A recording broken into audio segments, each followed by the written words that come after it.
یہ ہے شجاعت علی بن ابی طالب علیہ السلام، ید اللہ ہی ہاتھ ہے۔ اور علم علی بن ابی طالب علیہ السلام ایک نصیحت میں اپنے طور پر لے کر آیا، میرے اپنے آپ کے لیے آپ تک بھی پہنچاؤں، کہ جس میں 6 چیزوں پہ تعجب کیا مولا علی علیہ السلام نے، نہج البلاغہ سے حکمت نمبر 126 کو آج پڑھنے لگا ہوں۔ خود تعجب کرنا، تعجب کی بھی اقسام ہے الگ الگ۔ ایک مرتبہ آپ بڑا خوبصورت ایک منظر سینری دیکھتے ہیں، کہتے ہیں واہ کیا بات ہے، یہ والا تعجب مراد نہیں ہے یہاں پر۔ ایک تعجب ہوتا ہے کہ جو کوئی ایسا کام کر لے جو ان ایکسپیکٹڈ ہو، غیر متوقع، اس سے تعجب ہوتا ہے، ارے یہ کیوں کر رہا ہے۔ مثلا اب کسی کو شوگر ہے اور وہ 4 پیڑے کھا رہا ہے اگر، اور لاہور کی لسی پی رہا ہے اگر ایک کے بعد ایک، تو آپ کو تعجب ہوگا کہ بھائی تمہارا شوگر اتنا ہائی ہے اور تم پھر بھی یہ کام کر رہے ہو۔ یہ والے تعجب مراد ہے یہاں۔ اب کسی کو کولیسٹرول ہے اور وہ تیل میں ڈبوئے ہوئے پائے اور سب کچھ، تو آپ کو تعجب ہوگا کہ بھائی یہ اپنی صحت پہ اتنا ظلم کیوں کر رہا ہے۔ مولا علیہ السلام نے کہا کہ مجھے اس طرح سے 6 لوگوں پہ تعجب ہے۔ ایک بڑا لطیف موضوع ہے یہ کہ کوئی ائمہ علیہ السلام کی روایات کو جمع کریں جہاں انہوں نے عجبتوں کا لفظ استعمال کیا ہے، مجھے اس بات پہ تعجب ہے کہ ایسا کیوں کر رہا ہے۔ یہ ایک بار نہیں، امام نے کئی مرتبہ کہا ہے، اور اس روایت میں تو 6 مرتبہ کہا ہے، عجبتو عجبتو عجبتو عجبتو، اور ٹوٹل روایات دیکھیں تو 300 سے زیادہ ہے۔ 300 سے زیادہ روایت ہیں کہ جب ائمہ علیہ السلام نے کہا کہ ہمیں تعجب ہو رہا ہے اس کام پہ کہ کیوں کر رہا ہے، یہ خود ایک موضوع ہے۔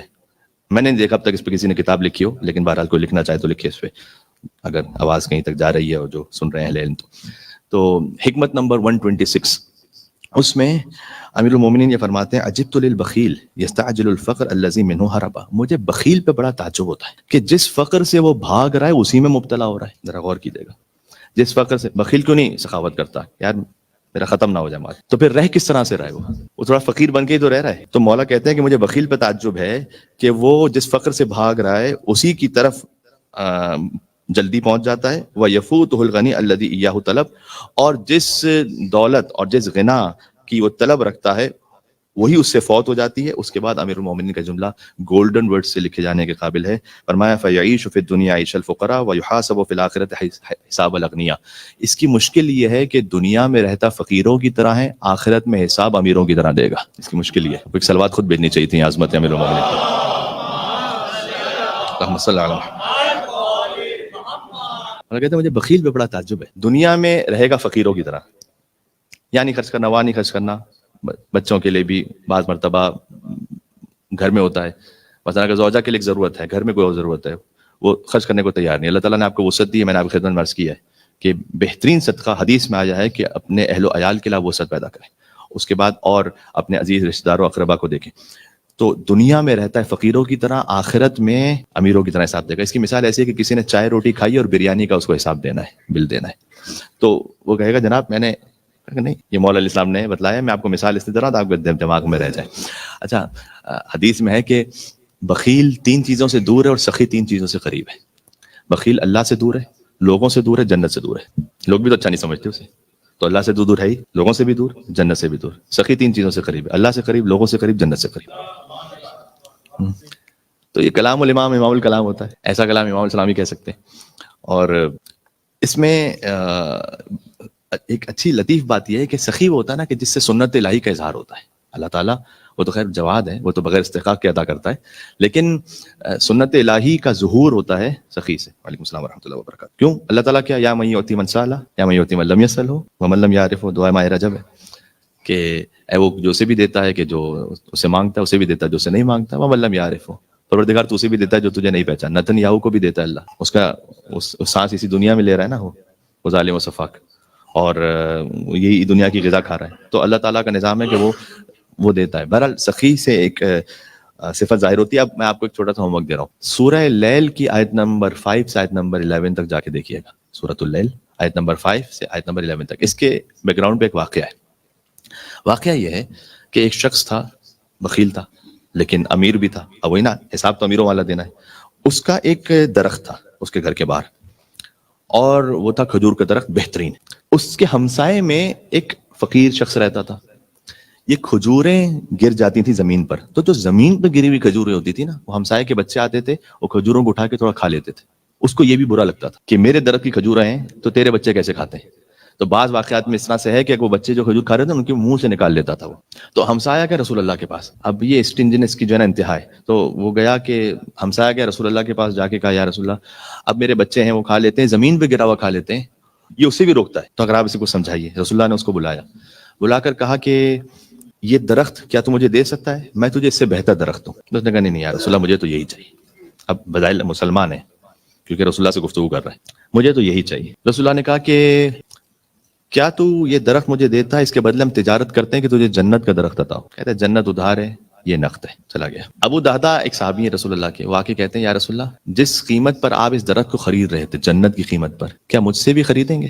اگر میں اسے درخت لوں اور پھر آپ کو آ کے دوں, میں کسی طریقے سے اسے درخت لے لوں اور پھر آپ کی خدمت میں پیش کروں, تو کیا میرے درخت کی بھی جو اب میرا بن جائے گا یہی قیمت ہوگی؟ آپ مجھے جنت کا درخت دیں گے؟ رسول اللہ نے کہا. یہ شخص گیا اس کے پاس اور جا کے کہا کہ دیکھو ایک پورا باغ دے رہا ہوں جس میں 20-25 درخت ہیں. اب تو کبھی کبھار کسی شے کی ورتھ بڑی کم ہوتی ہے لیکن کسی خاص وجہ سے آپ کو بڑا مہنگا لینا پڑتا ہے. کتنے دنیاوی معاملات میں ایسا ہوتا ہے. اب آپ کو پتا ہے کہ جو آپ کا جو نیبر ہے وہ اس کو پتا ہے کہ جناب آپ کچھ لینا چاہ رہے ہیں اور چونکہ ساتھ میں ہی آپ نے اس کو لینا ہے تو آپ کو پتا ہے کہ وہ جناب وہ اگر 1 ملین کا ہے تو کہے گا بھائی 1.5 ملین. کبھی کبھی آپ کو لینا ہی پڑ جاتا ہے, کیا کریں گے؟ تو اس نے کہا میں پورا باغ دے رہا ہوں, ایک درخت. اس نے کہا ہاں ٹھیک ہے. وہ درخت لیا ابو دادا نے اس سے اور آ کر رسول اللہ کی خدمت میں پیش کر دیا. رسول اللہ نے ان ہمسائے کے فقراء کو دے دیا, بچوں کو. اب میں سوچتا ہوں, اب اس آیت پڑھوں گا بھی آپ کے سامنے, سورہ لیل کی آیت نمبر 5 سے آیت نمبر 11 تک اس واقعے پہ نازل ہوئی. اس کے لیے آیتیں نازل ہوئی قرآن میں. میں سوچتا ہوں کہ اس کے لیے جنت کتنی آسان ہو گئی. جب یہ جنت میں جا رہا ہوگا کوئی بھی فرشتہ روکے گا, کہے گا کہ رسول اللہ کی رسید موجود ہے میرے پاس ایک درخت کی, تم کیسے روک سکتے ہو مجھے؟ میں تو اپنے درخت کو دیکھنے جا رہا ہوں, تم کیسے روک سکتے ہو مجھے؟ اس کے پاس تو رسول اللہ کی سند ہے. اللہ سبحانہ وتعالیٰ نے آیت نازل کی فَأَمَّا مَنْ آتَى وَاتَّقَى. کچھ ایسے ہیں کہ جو عطا کرتے ہیں تقوی کے ساتھ. عطا بہت سے کرتے ہیں, تقوی کم میں ہوتا ہے. ہر عطا قابل قبول نہیں ہے اللہ کی بارگاہ میں. عطا ہو تقوی کے ساتھ. اما من آتا واتقى, جس نے عطا کیا, سنگولر ہے, یا من آتا واتقى وصدق بالحسنى, اور اس نے تصدیق کی جنت کی, یعنی اس کو یقین ہے کہ جنت ہے. فَسَنُيَسِّرُهُ لِلْيُسْرَى, تو ہم اس کو جنت آسان کر کے دیں گے, پھر جنت اس کے لیے آسان بنائیں گے. وَأَمَّا مَنْ بَخِلَ وَاسْتَغْنَى, جس نے بخل کیا اور بے پرواہ ہو گیا. وَكَذَّبَ بِالْحُسْنَى, اور اس نے جنت کی تکذیب کی. فَسَنُيَسِّرُهُ لِلْعُسْرَى. اب یہاں اتنی عجیب تعبیر ہے, اس کا ایک سادہ ترجمہ تو ہے کہ ہم اس کو جہنم آسان کر کے دیں گے, لیکن یہاں پر جہنم کا لفظ ڈائریکٹ اللہ تعالیٰ نے استعمال نہیں کیا ہے. دیکھیں آسانی اور سختی دو اپوزٹ ہیں, اللہ نے ان دونوں کو ملا کر ایک جملہ کہا ہے فَسَنُيَسِّرُهُ لِلْعُسْرَى, ہم اس کو آسانی کے ساتھ مشکل میں دھکیل دیں گے. اب جاؤ سلپ ہو, بہت آسانی کے ساتھ سلپ ہوگا. کہاں پر؟ ایک گرداب میں, مشکل میں پھنسے گا جا کے, اور زندگی وہیں پر, اور نہ اس کا مال اس کے کام آئے گا اور نہ اس کا کوئی سرمایہ. تو یہ اللہ تعالیٰ نے آیتیں نازل کی تھی. ایک اور آیت ہے, اس کو بھی دیکھ لیجیے گا, سورہ نساء کے آیت نمبر 37 بھی ہے, سورہ حدید کے آیت نمبر 24 بھی ہے. سیم آیت ہے, اس میں ایک حصہ اس کا الذین یبخلون ویأمرون الناس بالبخل. کچھ ہیں کہ جو بخل کرتے ہیں دوسروں کو بھی بخل کا کہتے ہیں, اپنی اولاد کو بھی یہی سکھاتے ہیں. کچھ لوگ ایسے ہوتے ہیں, اگر اولاد بھی کہیں خرچ کر دے تو ان کو برا لگتا ہے کہ کیا ضرورت تھی اپنے چچا کو دینے, کیا ضرورت تھی اپنے ماموں کو, کیا ضرورت تھی اپنی خالہ کو, کیا ضرورت تھی اس کو. تو کچھ ہوتے ہیں کہ جو خود بھی بخیل ہوتے ہیں, اپنی اولاد کو بھی بخیل بناتے ہیں. اللہ تعالیٰ نے اسے تنبیہ کی ہے کہ خبردار اس طرح سے نہ بننا. تو مجھے 6 چیزیں مکمل کرنی ہیں انشاءاللہ, میں کوشش ہے کہ وقت میں مکمل کروں. پہلی بات یہ, مولا کہتے ہیں مجھے بخیل پہ تعجب ہوتا ہے, یاد رہے گا آپ کو. دوسرا وعجبت للمتکبر, مجھے تکبر کرنے والے پہ تعجب. کیوں تعجب ہوتا ہے؟ الذی کان بالامس نطفہ, کل تک تو نطفہ تھا. وتکون غدا جیفا, آنے والے کل میں مردار ہوگا اور تکبر کر. حضرت اللہ مظاہری ایک بزرگ عالم دین تھے, عالم اخلاق. وہ قم میں درس اخلاق دیتے تھے ایوری وینسڈے. جب ہم وہاں پہنچے تو خیر اس وقت ہمیں سعادت نصیب نہیں ہو سکی کہ میں جا سکوں, لیکن بہرحال ہمارے جو سینئرز ہیں, بزرگ ہیں, وہ بتاتے ہیں. تو کہتے ہیں کہ 1 سال every Wednesday throughout the year 1 سال انہوں نے تکبر پہ بات کی. انہوں نے کہا تکبر سب سے بڑی اخلاقی بیماری, اس لیے کہ تکبر کرنے والے کا مسئلہ پتہ کیا ہے؟ تکبر کرنے والے کا مسئلہ یہ ہے کہ وہ ہے اللہ کے سامنے, اور تکبر جس میں آ جائے. میں ایک مثال دیتا ہوں آپ کو. اللہ تعالیٰ نے بھی ایک نظام رکھا ہے. حضرت سلیمان کا کتنا آپ نے سن رکھا ہے. میں یہاں تکبر کی حضرت سلیمان علیہ السلام کے لیے نعوذ باللہ مثال نہیں دے رہا, لیکن اللہ سبحانہ و تعالیٰ کی قدرت آپ ملاحظہ فرمائیے. حضرت سلیمان ہوا پر حکومت, جنوں پر حکومت, چرندوں پر حکومت, پرندوں پہ حکومت, درندوں پہ حکومت. اللہ نے ایک بیٹا دیا تھا سلیمان کو, پیرالائز. یہ اللہ تعالیٰ نے کیا سمجھا ہے؟ تمہاری حکومت پوری دنیا زمین آسمان پر ہو, پیرالائز بیٹا ہے, ٹھیک کر کے بتائیے. تکبر کرنے والے کی کوئی اوقات. اور پتہ ہے یہ کیوں ہوا تھا؟ حضرت سلیمان سے ایک ترک اولا ہوا تھا. انہوں نے کہا پروردگار تو نے مجھے اتنی بڑی حکومت دی ہے, اور ان کی ازواج بھی تھی کافی. کہا کہ میں اپنے ازواج سے تعلق قائم کروں گا اور میرے بہت سارے بچے ہوں گے تاکہ وہ میری اتنی بڑی حکومت کے وارث ہوں. اور اس وقت حدیث میں آیا کہ انہوں نے انشاء اللہ نہیں کہا, اگر اللہ چاہے تو ہوگا. کسی زوجہ سے کوئی بچہ نہیں ہوا, ایک زوجہ سے ایک بچہ ہوا, پیرالائز. اللہ تعالیٰ جب کسی کے لیے کوئی معاملے کو روکنے پر آ جائے, یہ لفظ بھی میں نے سمجھانے کے لیے کہا ہے خالی. زمین و آسمان کی حکومت آپ کر کیا سکتے ہیں. سورہ صاد میں بھی جانب اشارہ ہے کہ حضرت سلیمان علیہ السلام کا ایک بیٹا جو معلول تھا, سورہ صاد میں بھی جانب اشارہ بہرحال ہے. تھوڑے زیادہ ہم وقت دیتا ہوں, لانگ ویکینڈ ہے. نہج البلاغہ کا خطبہ نمبر 221, اس کو جا کے پڑھیے گا. میں کہتا ہوں اگر کوئی اس خطبے کو واقع مولا علیہ السلام پر صحیح ایمان کے ساتھ پڑھ لے, جتنا تکبر غرور کچھ اکڑ ہوگی نا, سب کی سب نکل جائے گی. ابن ابی لتید معتزلی نے کہا ہے کہ میں نے خدا کی قسم اس خطبے کو 1000 مرتبہ پڑھا. اب میں یہ حساب نہیں کرنا چاہوں گا کہ میں کہوں کہ جس نے 1 مرتبہ پڑھا ہے وہ ہاتھ اٹھائے. ابن ابی لتید معتزلی سنی ہے, اس نے 1000 مرتبہ پڑھا ہے. خطبہ نمبر 221 سورہ تکاثر کی تفسیر ہے. اور دوسرا خطبہ, خطبہ نمبر 192 نہج البلاغہ کا سب سے طویل خطبہ, خطبہ قاصعہ. اس میں ایک جملہ پڑھ دیتا ہوں. مولا علیہ السلام نے فرمایا کہ او تکبر کرنے والوں, تمہارا امام شیطان ہے, اس لیے کہ شیطان نے سب سے پہلے تکبر کیا تھا, تو تمہارا جو امام ہے وہ شیطان ہے. تو مولا علیہ السلام نے فرمایا کہ مجھے تکبر کرنے والے پہ تعجب ہوتا ہے کہ کل تک نطفہ تھا, آگے جا کے مردار ہے, پھر کس بات پہ تکبر. تیسرا, وعجبت لمن شک فی اللہ وہو یری خلق اللہ, اور مجھے تعجب ہوتا ہے ایک ایسے شخص پر کہ جو خدا میں شک کرتا ہے جبکہ مخلوق خدا کو دیکھ رہا ہے. اب آپ کتنے ایسے لوگ ہیں, آپ ان سے بات کیجئے, وہ کہتے ہیں کہ جناب I don't believe in God. اور کبھی ان سے آپ بات کیجئے, میں نے ایک دفعہ ایک ویڈیو بھی دیکھی, کسی شخص نے کہا کہ یہ جو آپ موبائل کا کیمرہ تو آج کل بڑے اسمارٹ آ رہے ہیں اور بڑے ایکسٹرا آرڈنری مثال کے طور پر اب ڈیولپمنٹ ہو گئی ہے اس میں آپ سے کہوں کہ یار یہ کیمرہ جو ہے نا, یہ کیمرے کہ جو لینس ہے یہ خود ہی بنا ہوا ہے, تو آپ مانیں گے؟ نہیں مان سکتے.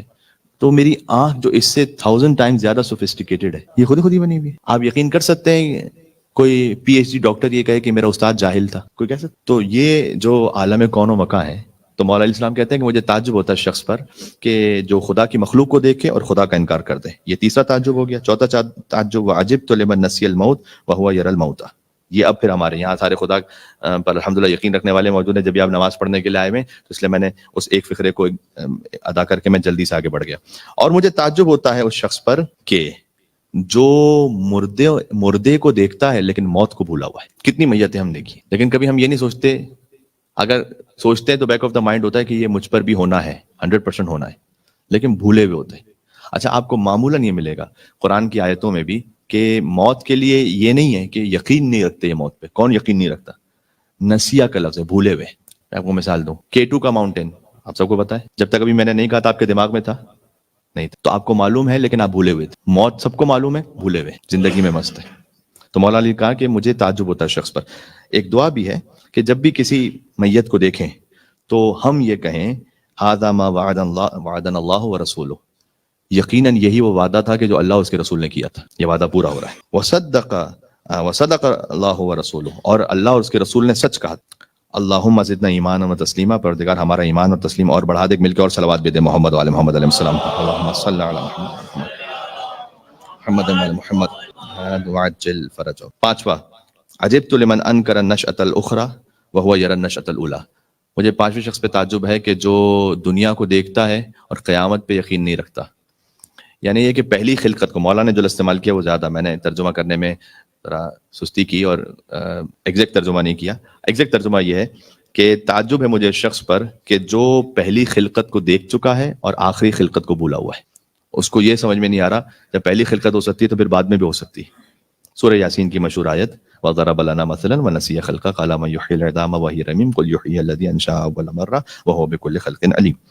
تو مجھے تعجب ایک ایسے شخص پر. اور چھٹا, پھر شاید ہمارے لیے کام کی بات ہے, وَعَجِبْتُ لِعَامِرٍ دَارَ الْفَنَا وَتَارِكٍ دَارَ الْبَقَاء. مجھے تعجب ہے شخص پر کہ جو دار فنا والے گھر کو تو بہت اچھا بناتا ہے, دار بقا والے گھر کو اچھا نہیں بناتا. اب دیکھیے کہ گھر بنانے میں ماشاءاللہ ٹھیک ہے, اللہ تعالیٰ نے حلال چتا کہ آپ اسی طرح سے بنائیے, لیکن کتنا زیادہ ہم فوکسڈ ہوتے ہیں نا, اس کا لاک بھی ایسا ہونا چاہیے, اس کا ووڈ ایسا ہونا چاہیے, اس کا ایکسٹیریئر ایسا ہونا چاہیے, اس کا انٹیریئر ایسا ہونا چاہیے. تو مولا علی کہتے ہیں کہ مجھے تعجب ایک ایسے شخص پر کہ جو ختم ہونے دار فنا کے گھر کو اتنا اچھا بناتا ہے اور دار بقا کے گھر کو بالکل نہیں بناتا. اس کو کیوں نہیں بناتا؟ کبھی کبھی اس دار فنا کے گھر کو بنانے کے لیے 2 سال 3 سال 5 سال لگتے ہیں, کبھی 10 سال لگتے ہیں. تو دار بقا کا گھر, اس پر انشاءاللہ توجہ کیجیے گا. تو آج 2-3 باتیں بھی ہو گئیں اور انشاءاللہ اللہ سبحانہ و تعالی ہمیں کلام نورانی امیر المومنین علی جبن ابی طالب علیہ السلام سے سیکھنے کی توفیق عطا فرمائے. ایک مل کے اور صلوات بھیج دیجیے گا محمد و آل محمد علیہ السلام پر. اللہم صلی علی محمد و آل محمد. وقت بہرحال آہستہ آہستہ ختم ہو رہا ہے. جو بخل کی میں نے بات کی تھی کہ مجھے تعجب ہے بخیل پر کہ دنیا میں فقیروں کی طرح رہتا ہے, آخرت میں امیروں کی طرح حساب دے گا. تو اس میں ایک بات اور بھی آئی ذہن میں کہ بخل فقط مال کا نہیں ہے, کبھی کبھی بخل آبرو کا ہے. یعنی کیا؟ کبھی بخل علم کا ہے. ایک عالم دین تھے, مجھے ایک جگہ سے سننے کو ملا کہ کسی نے اپنے نوٹس لکھے ہوئے, جیسے نوٹس ہے نا, وہ ان عالم کو دیے. تو عالم وہ دیکھ رہے تھے وہ نوٹس, تو اس نوٹس لکھنے دینے والے نے یہ کہا کہ دیکھیں, نہ میری اجازت ہے کہ آپ اس سے کہیں اور پڑھیں گے, نہ اس کو کہیں کاپی کریں گے, نہ اس کو اپنے پاس کہیں محفوظ کریں گے. تو انہوں نے واپس کر دیا. بھائی جب میں کچھ کر ہی نہیں سکتا تو فائدہ کیا؟ اتنا بخیل کوئی ہو سکتا ہے؟ کبھی بخل علم کا ہوتا ہے. کہتے ہیں اس سے مجھے یہ یاد آیا, اپنے ذہن میں خیال آیا, کہتے ہیں میں بڑا افسوس میں تھا, یہ کیا؟ کہتے ہیں اس سے مجھے ایک بات ذہن میں آئی کہ میں نے 30 سال تک نوٹس بنائے اپنے, اور نوٹس کو میں ایک جگہ جمع کروں, اپنے اسٹوڈنٹس کو بٹھاؤں, اس کو فارسی کی ترتیب میں الف با تا, اس سے سارے عنوانات کو لکھوں, اس میں جتنی حدیثیں, جتنی آیتیں, جتنے واقعات, جتنے حکمت کے کلمات سب کچھ ہیں وہ ایک ساتھ جمع کروں. اس کی CD بنائی اور 30,000 صفحات پر تقریباً اس کے جو نکات تھے وہ تھے. کہتے ہیں وہ میں نے کہا کہ اس کو ڈسٹریبیوٹ کر دو سب میں. کبھی کبھی ہمارے دوست بھی فقیر سے بھی کہتے ہیں کہ میرے پاس بھی 20 سال کے نوٹس ہیں ماشاءاللہ, اور وقت نہیں ملتا کہ میں اس کو کیونکہ علماء نے اس پہ کتابیں کیوں لکھی ہیں, میں تو خیر طالب علم ہوں. کشکول نام سے مثلا کتاب لکھی ہے. کشکول کیا ہوتا ہے؟ مثلا شیخ بھائی نے لکھا کشکول. کشکول تو فقیر کا ہوتا ہے نا, تو کشکول کتاب کا نام کیوں ہے؟ فقیر جاتا ہے, آج کل کے فقیر اب ATM مشین والا لے کے گھوم رہے ہو تو مجھے نہیں معلوم ہے, لیکن ویسے جو کشکول ہوتا تھا وہ ہوتا تھا کہ جناب اب کسی نے مثلا 10 سینٹ ڈالے, کسی نے $1 ڈالا, کسی نے جو ہے الگ الگ, وہ ایک سیم نہیں ہوگا. وہ کشکول کتاب میں یہ ہوتا ہے کہ اب جو کچھ ہے وہ آپ سب لکھتے ہیں, کوئی ایک اسپیسیفک نہیں ہے موضوع, سب کچھ. تو اس طرح سے علماء نے کتابیں لکھی ہیں, تو وہ بڑی اچھی کتاب بن جاتی ہے کہ اس میں حکمت کی باتیں ہوتی ہیں, کچھ تفسیر ہے, تو کچھ اپنے لطیفے ہیں, کچھ اپنے حکمت کی باتیں ہیں, کچھ اپنے علماء کے واقعات ہیں, کچھ اپنے اساتذہ, بس سب مکس ہے. تو وہ کہتے ہیں کہ میں نے اس طرح سے کیا. وہ ایک سلسلہ یہ بنا کہ اس ایک صاحب نے مجھے یہ دیا, اور انہوں نے کہا کہ جناب آپ نہ یہ کر سکتے ہیں, نہ اس کو کاپی کر سکتے ہیں, نہ مجھے آگے بیان کر سکتے ہیں, نہ محفوظ کر سکتے ہیں. میں نے کہا اتنا بھی کوئی علمی تو کبھی علم کی بھی کبھی بخل ہوتا ہے. اچھا, کبھی آبرو آپ کو اپنی خرچ کرنی پڑتی ہے. مثلا آپ کے پاس نہیں ہے لیکن آپ کے کہنے سے کچھ ہو سکتا ہے. اب 3.7 ملین میں نہیں دے سکتا, لیکن شاید میں نے کچھ کہا ہو تو کچھ ہو سکتا ہے, 1-2 لوگوں کے دماغ میں خیال آیا ہو تو اس میں اضافہ ہو جائے کچھ. یہ ہے, سمجھ آ رہی بات؟ یہ ہے امام ہادی علیہ السلام. سامرہ میں ایک شخص آیا, اس نے آ کر کہا کہ میں فرزند رسول کوفہ سے آیا ہوں, وَأَنَا مِنَ الْمُتَمَسِّكِينَ بِوِلَایَتِ علی بن ابی طالب, اور میں آپ کے جد علی بن ابی طالب کی ولایت سے متمسک ہوں, اور میں آیا ہوں کوفہ سے, اور میں بہت فقیر ہوں. مولانا نے کہا اس وقت نہیں ہے ہمارے پاس کچھ دینے کے لیے, لیکن ایک کام کرتے ہیں, کل میں مسجد میں جاؤں گا, مسجد میں آنا میرے پاس, اور مجھ سے سختی سے مانگنا کہ اے علی النقی الہادی, جو تم نے مجھ سے قرض لیا تھا وہ واپس کرو. مولانا یہ کیسے ہو سکتا ہے؟ ہم کہہ رہے ہیں تم سے, اور سختی دکھانا, چیخنا, شور کرنا. کہتے ہیں مولا یہ ہے اپنی آبرو کو خرچ کر. اب امام کا حکم تھا, اگلے دن وہ آیا اور چیخ و پکار مسجد میں, امام علی نقی علیہ السلام سے کچھ مانگ رہا ہے. امام علی نقی علیہ السلام کے پاس ابھی کچھ ہے نہیں دینے کے لیے. خلفائے بنی عباس کبھی کبھی ظالم ہوتے ہیں تو اوور اسمارٹ بننے کی کوشش کرتے ہیں. تو متوکل نے سوچا یہ بڑا اچھا احسان کا موقع ہے, ان کے پاس ہے نہیں ان کا قرض دینے کے لیے, میں ہی کچھ احسان کرتا ہوں. متوکل نے کہا 30,000 درہم بھجواؤ جلدی سے تاکہ ہمارا روب رہے. امام علیہ السلام کے پاس 30,000 درہم پہنچے. امام علیہ السلام 30,000 درہم اسے دیے. مولا اتنی تو ضرورت بھی نہیں تھی. کہا اس سے قرضہ اتارو اپنا, باقی تمہارے اہل و عیال کے لیے اور آگے فقراء میں دو. یہ امام علیہ السلام نے اپنے ایک مقام کو خرچ کیا. اب ہم سے یہ نہیں تقاضا کیا گیا کہ ہم ہر جگہ کاپی کرنے لگیں. میں نے کہا علی نسخۃ مفردہ, علی وہ نسخہ ہے جس کی کاپی نہیں ہے. تو کاپی کرنے کی ہر جگہ ضرورت ہے, لیکن سمجھانے کے لیے مثال. اچھا, بعض لوگ اس میں پھر وہی جنہیں تقویٰ کا لقوہ ہوتا ہے, وہ کہتے ہیں متوکل کا تو مال ہی حرام ہے, مولانا نے کیسے آگے دے دیا. وہ میرے بھائی, متوکل کے پاس حرام ہے, سارا مال امام کا ہے وہاں پر جو ہے. متوکل کے پاس مال حرام ہے اس لیے کہ اس کے پاس ہے, باقی سارا حق ہی امام علیہ السلام کا ہے. سمجھ آ رہی؟ تو امام علیہ السلام کا جو حق ہے اس خاطر ہے. بعض اہل سنت رائٹرز نے لکھا ہے امام حسن علیہ السلام, امام حسین علیہ السلام کے لیے کہ وہ تو معاویہ انہیں جو بھجواتا تھا حکومت سے بیت المال سے, وہ تو لے لیتے تھے, تو اگر وہ اتنا ہی برا تھا تو پھر کیوں لے لیتے تھے. اور بھائی سارا مال امام حسن امام حسین علیہ السلام کا. یہ تو ہے کہ جیسے میں کسی پہ قبضہ کر کے پھر میں کہوں کہ ٹھیک ہے تھوڑا سا آپ کو بھی بھجوا دوں گا. وہ امام علیہ السلام جو لے لیتے تھے وہ بھی آگے تقسیم کر دیتے تھے. دوسرا یہ کہ سارا ہے ہی امام علیہ السلام کا, وہ تو اس نے غصب کیا. حد واضح. تو اس کا مطلب یہ نہیں ہے کہ وہاں اس کے لیے کوئی تعریف کا پہلو اس میں نکلتا ہے.